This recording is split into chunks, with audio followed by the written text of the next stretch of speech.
This is for my context and research topic for context of Aladdin. So I wanted to look into mother figures, and because Soshai's character is sort of like a mother figure to Princess Lotus, as she doesn't have a mother, and I just felt like looking into this would help me develop my character in a more motherly nature. So I decided to look at Julie Andrews' two characters, Mary Poppins and Maria from The Sound of Music, because I wanted to focus on gesture, stance and behaviour, and how they behaved around the children. So I looked at the Spoonful of Sugar video, which is down below, and the key points I got from that is she addresses the children with an authoritative tone without being patronising. Posture is upright, and especially her head, when I was watching the video, she was never once like this, or like sort of like looking. She was always addressing the children, and her head was always upright with her shoulders down. As she changes from serious to joyful, her facial expression is clear. So if she's obviously educating the children, however, when she needs a serious tone in her voice, even when she's singing, it's clear in her face that she's trying to get that across to the children. And with the Sound of Music video, it was the same again, a noticeable upright posture and direct address to the children. Even though she is educating and teaching the children, she is very soft and nurturing, which I think is elements of a mother. Just the way she sort of spoke to the children and sang to the children. Although she is teaching them and she's trying to teach them something serious, she has sort of a kind, joyful nature about her, which is very motherly. So from this, I have gathered that there needs to be a clear address to other characters, much like with the children. Both characters were very clear with what they were saying and trying to get across, even within song. So even though if there wasn't a direct message within the actual lines, it's there sort of as subtext. Posture is important to show status.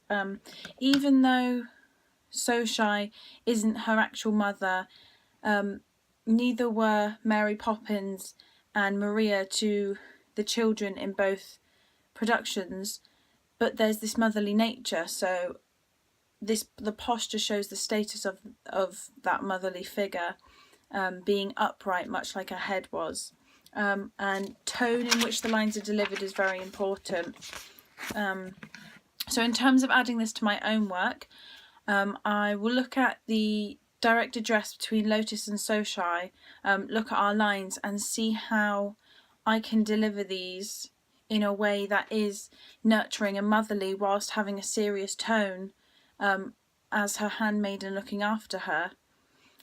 And I want to maintain a good posture, especially not only representing the mother figure, but in terms of the whole pantomime, I'm Princess Lotus's handmaiden, which means I am part of, she is royalty, so I have to go by those rules and sort of keep that in mind, that we're not just a family, much like Mary Poppins was. This is part of royalty, so not only is the good posture showing a good mother figure, it will also convey in terms of the whole pantomime, the status between Lotus, Soshai and sort of the villagers at the start and throughout the pantomime. So an example of this in practice is the images that I've put along with this research of my posture in scenes where my hands are like this and sort of trying to keep in mind my upright head. So those are the images of how I sort of act within the scene. And I've made a voice clip which is also along with this research of me delivering my lines but keeping in mind the tone that I need and how Julie Andrews' two characters did in that mother nurturing tone whilst talking to Lotus. So moving on further, I want to look more into royalty in ancient China and how this will affect Soshai's character, being a handmaiden, how she would act within royalty and serving royalty in ancient China, and not Western culture.